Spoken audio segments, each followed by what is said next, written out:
What made you decide to become an AP Enviro teacher? Um, Kind of a negative thought. I really didn't plan on being an AP Environmental Science teacher. My major is in marine biology, and at the time, marine biology was considered a man's profession. So it was hard getting a job as a woman. So I went back and got a semester of teaching and found out I really, really liked it. But I was teaching marine science in Florida, which is kind of like AP Enviro. And then when Childs opened up, we were building the AP program, and that was one of the things that I was asked to do was, would you like to teach AP Enviro? Thought I'd give it a whirl, and end up absolutely loving it because it's very much like my lifestyle. And I've been teaching that now for 11, 12 years, something like that. If you had the opportunity, what other field trips would you organize besides the nature walk?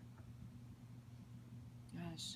Besides the nature walk, which I absolutely love, I think I would do something more in upland pines, maybe through tall timbers, doing prescribed burns, or something to do with aquatics, where maybe we did biodiversity study of aquatic organisms to see if it's a healthy ecosystem. We're not taking a seine net and then picking out like dragonflies and things like that, where you're actually working with creatures. Can you describe the nature walk for those who don't know about it? Nature walk is, in my opinion, and you can add to this since you went on it, is awesome. It's an all-day excursion. We hike maybe 5 miles out in Phipps Park, which is behind Forest Meadows tennis courts. Many people don't even know it exists. It's more of like I'm being the tour guide and talking about controlled burns, and we look at the um, pine ecosystem and why we do controlled burns there for endangered species that happen to live there, like the gopher tortoise, the red cockaded woodpecker.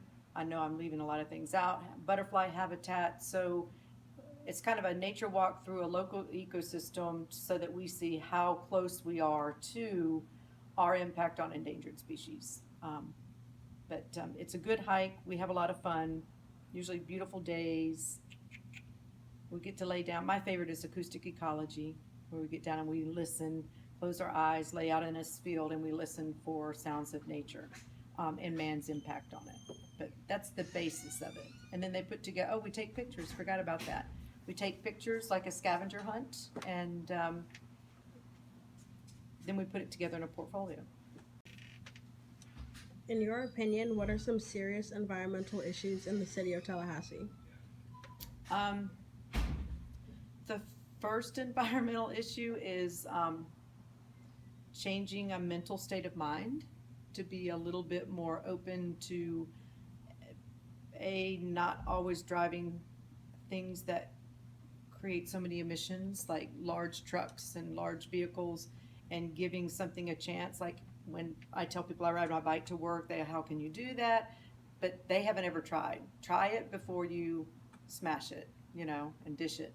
um, I don't think we have the infrastructure for being a very environmentally friendly city when we are basically in a hotbed. And the panhandle of North Florida is a hotbed for um, ecosystem. Hotbed meaning we have a lot of biodiversity here that we need to protect.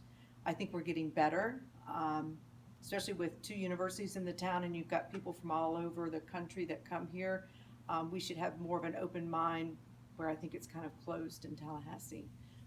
So number one, I would say changing the mindset. Number two is I would like to see us become a more transportation friendly, more of a bus system or a train system or something like that, so we're not as urban sprawl, that we can get around to everything without using cars. How long have you been biking to and from work? Um, what did I say? 10 years? 10 years since 2006. What are your thoughts on fracking in Florida? Fracking, absolutely not in Florida.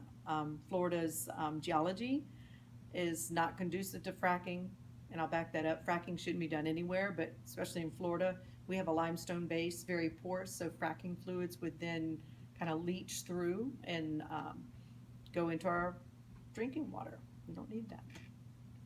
How long has Garden Club been a club?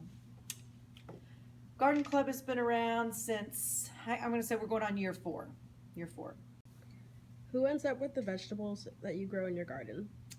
A variety of people. Sometimes we need money to support the garden, so we pick and harvest and sell the fresh veggies to teachers. Sometimes if there's an overabundance of the vegetables, we send them to Second Harvest. And sometimes we just treat ourselves and make pesto, or we'll make a meal, take it to the culinary arts after school, and we just eat what we've been growing. Okay, that's all I needed. Thank you for your time. Namaste.